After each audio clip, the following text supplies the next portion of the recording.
तो चलिए बात करते हैं साल 2026 की। ये वो साल है जहां टेक्नोलॉजी के बड़े बड़े वादों को हकीकत की कसौटी पर परखा जा रहा है। मतलब एक तरह का रियलिटी चेक। तो देखते हैं कि इस टकराव से आखिर क्या निकलकर सामने आ रहा है। अब तक जो सिर्फ एक्सपेरिमेंट करने का, नई नई चीजें आजमाने का दौर था ना, वो अब खत्म हो गया है। अब वक्त आ गया है हिसाब किताब का। कंपनियों ने एआई पर जो खरबों रुपए लगाए हैं, अब उन्हें यह साबित करना होगा कि उस निवेश का कोई असली फायदा भी है या सब हवा हवाई बातें थीं। दरअसल ये वो साल है जहां आसमान छूने वाले इनोवेशंस का सामना हो रहा है जमीनी हकीकत से। पैसों की हकीकत, हमारी जरूरतों की हकीकत और हम इंसानों की अपनी हकीकत। एक तरफ वो भविष्य है जिसका सपना दिखाया गया और दूसरी तरफ उस सपने को सच करने की असली कीमत। तो सबसे पहले चलिए उस वादे की, उस सपने की बात करते हैं, उन शानदार नई टेक्नोलॉजीज की जो हमारी जिंदगी को आसान बनाने और हमारी काबिलियत को बढ़ाने का दावा करती हैं। देखते हैं कि ये भविष्य आखिर कितना करीब है। जरा सोचिए, एक ऐसी टेक्नोलॉजी जो किसी साइंस फिक्शन फिल्म जैसी लगती है। आपके शरीर की वो हल्की सी हरकतें जिन्हें शायद हम खुद भी नोटिस नहीं करते, जैसे जबड़े का हल्का सा हिलना, वो अब डिजिटल दुनिया के लिए एक कमांड बन सकती हैं। कमाल है ना? अब जरा हाइपरशेल एक्स अल्ट्रा एक्सोस्केलेटन को देखिए। देखिए, इसका मकसद किसी को कोई सुपर हीरो बनाना नहीं है, बल्कि ये उन कामों को आसान बनाने के लिए है जो हम रोज करते हैं। ये हमारी शारीरिक क्षमता की सीमाओं को थोड़ा और आगे बढ़ा देता है। और ये सिर्फ कहने की बातें नहीं हैं, आंकड़े भी यही बताते हैं। इस एक्सोस्केलेटन को इस्तेमाल करने पर हिप फ्लेक्सर पर तनाव 63% तक कम हो जाता है। ये वो मांसपेशियां हैं जो चढ़ाई या सीढ़ियां चढ़ने में सबसे ज्यादा काम आती हैं। तो ये है इस टेक्नोलॉजी का असल दुनिया में असर। और अब तो सेहत की निगरानी का तरीका भी पूरी तरह से बदल रहा है। पॉइंट फिट स्वेट पैच को ही ले लीजिए। ये पसीने की सिर्फ एक बूंद से हमारे शरीर के जरूरी सिग्नल्स जैसे स्ट्रेस हार्मोन कॉर्टिसोल या थकान का लेवल रियल टाइम में ट्रैक करता है।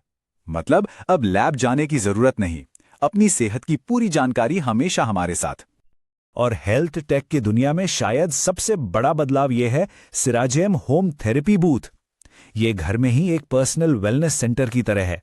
एक ही डिवाइस, स्पा भी है, मेडिकल मॉनिटर भी और एक एआई मेंटल हेल्थ कोच भी। और सबसे बड़ी बात, सारा डेटा पूरी तरह से प्राइवेट और सुरक्षित रहता है। ये सब सुनने में तो बहुत ही शानदार लगता है, लेकिन जैसा कहते हैं, हर सिक्के का एक दूसरा पहलू भी होता है। तो सवाल ये उठता है कि इस बेमिसाल तरक्की की वो कौन सी कीमत है जो हमें शायद नजर नहीं आ रही। तो चलिए अब बात करते हैं उस छिपी हुई कीमत की, क्योंकि हर इनोवेशन अपने साथ कुछ चुनौतियां भी लाता है। चाहे वो हमारे पावर ग्रिड पर बढ़ता हुआ बोझ हो, हमारी जेब पर पड़ता असर हो, या फिर वो गलतियां हों जिनका खामियाजा हम इंसानों को भुगतना पड़ता है। इस एआई क्रांति की सबसे बड़ी और छुपी हुई कीमत है ऊर्जा। हमारे डेटा सेंटर्स की बिजली की भूख इतनी तेजी से बढ़ रही है कि अनुमान है कि 2026 तक ये 2022 के मुकाबले 2 गुनी बिजली इस्तेमाल करेंगे। इसका नतीजा ये हो रहा है कि हमारे पावर ग्रिड पर जबरदस्त दबाव है और कई जगहों पर पुराने फॉसिल फ्यूल प्लांट्स को बंद करने की बजाय चालू रखना पड़ रहा है। और इसका असर सीधा हमारी जेब पर भी पड़ रहा है। एआई डेटा सेंटर्स को चलाने के लिए जिस हाई एंड मेमोरी की जरूरत होती है, उसकी मांग इतनी बढ़ गई है कि दुनिया भर में उसकी कमी हो गई है। नतीजा ये है कि हमारे लिए लैपटॉप और स्मार्टफोन जैसे रोजमर्रा के गैजेट्स लगातार महंगे होते जा रहे हैं। और मजे की बात यह है कि किसी एक एआई टास्क में आखिर कितनी ऊर्जा लगी, इसका हिसाब लगाना भी अपने आप में एक बहुत बड़ी चुनौती है। यह कोई सीधा साधा कैलकुलेशन नहीं है। इससे पता चलता है कि हम शायद अभी इस समस्या की गहराई को पूरी तरह समझ भी नहीं पाए हैं। टेक्नोलॉजी की अपनी सीमाएं भी होती हैं। फ्रूजो की सीपीओ इसाबेला रॉसी का अनुभव यही बताता है। उन्होंने एक एआई सिस्टम बनाया जो आंकड़ों के हिसाब से तो एकदम परफेक्ट था, पर वो इंसानी जुड़ाव की उस छोटी सी चिंगारी को समझने में नाकाम रहा जो किसी भी रिश्ते के लिए सबसे जरूरी होती है। और कभी कभी टेक्नोलॉजी की एक छोटी सी गलती का बहुत बड़ा असर होता है। जरा सोचिए, एक हेल्थ स्पा का ऑटोमेटेड सिस्टम अपने ग्राहकों को आधी रात को 2 बजे रिमाइंडर मैसेज भेजने लगा। नतीजा, उनकी 15% बुकिंग्स कम हो गईं। ऑटोमेशन अगर बिना सोचे समझे लागू किया जाए तो वो भरोसा बनाने की जगह तोड़ देता है। और यहीं पर एक बड़ा गैप साफ नजर आता है। एआई एजेंट्स के साथ एक्सपेरिमेंट तो बहुत सी कंपनियां कर रही हैं, करीब 38%, लेकिन असल में उन्हें अपने सिस्टम में लागू करने वाली सिर्फ 11% है। ऐसा क्यों? क्योंकि ज्यादातर कंपनियां अपनी टूटी फूटी प्रक्रियाओं को ही ऑटोमेट करने की कोशिश कर रही हैं, बजाय इसके कि वो पहले अपनी प्रक्रियाओं को सुधारें। तो इन सब चुनौतियों और गलतियों के बाद सवाल ये उठता है कि अब आगे क्या? अच्छी बात यह है कि हर असफलता एक सबक लेकर आती है। तो चलिए देखते हैं कि टेक इंडस्ट्री इन सबकों से सीखकर एक बेहतर और समझदार भविष्य बनाने के लिए क्या कर रही है। पता है, असफलता की हर कहानी में जो असली कहानी छिपी होती है वो है वापसी की। 2025 में जो तकनीकी गलतियां हुई वही 2026 के लिए सबसे मजबूत नींव तैयार कर रही हैं, क्योंकि यही वो सबक हैं जो किसी किताब में नहीं मिलते।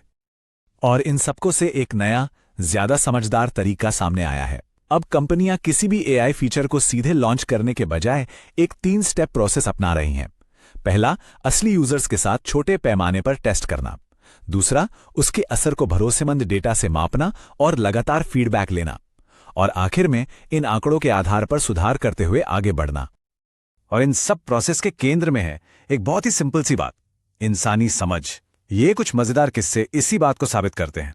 जैसे एक एआई ने ऑफिस के कुत्ते के खिलौनों को इसलिए लो स्टॉक बता दिया क्योंकि ऑफिस का कुत्ता उन्हें एक जगह जमा कर रहा था। या जब एक ऑटोमेटेड अपॉइंटमेंट सिस्टम की जगह इंसानों ने मैसेज भेजना शुरू किया तो अपॉइंटमेंट पर आने वालों की संख्या 78% से बढ़कर 94% हो गई। यह सब दिखाता है कि टेक्नोलॉजी कितनी भी स्मार्ट हो, उसे इंसानी दुनिया के अजीबोगरीब पहलुओं को समझना ही होगा। तो इन सब वादों, चुनौतियों और सबको को मिलाकर देखें तो टेक्नोलॉजी के साथ हमारे भविष्य का रिश्ता आखिर कैसा दिखने वाला है। तो 2026 का समीकरण कुछ ऐसा है। एक तरफ इंसान की क्षमता को बढ़ाने वाली टेक्नोलॉजी का वादा है, तो दूसरी तरफ बेहिसाब ऊर्जा खपत का खतरा। एक तरफ हमारे मुश्किल काम संभालने वाले एआई एजेंट्स हैं, तो दूसरी तरफ ऐसा ऑटोमेशन है जिसमें इंसानी समझ की कमी है। इनोवेशन की रफ्तार तो तेज हो रही है, लेकिन साथ ही उसे जिम्मेदारी से लागू करने की जरूरत भी बढ़ रही है। और सबसे बड़ी सच्चाई यह है कि अब बड़ी बड़ी घोषणाओं और उनके जमीनी असर के बीच का फासला बहुत तेजी से घट रहा है। पहले जिस टेक्नोलॉजी का असर दिखने में सालों लगते थे, अब उसका अच्छा या बुरा नतीजा महीनों या कभी कभी तो हफ्तों में ही सामने आ जाता है। तो आखिर में एक बड़ा सवाल बचता है, टेक्नोलॉजी हमें हमारी समस्याओं को सुलझाने के लिए पहले से कहीं ज्यादा शक्तिशाली हथियार दे रही है, पर क्या हम उन हथियारों का इस्तेमाल सही समस्याओं को सुलझाने के लिए कर रहे हैं? ये सोचने वाली बात है।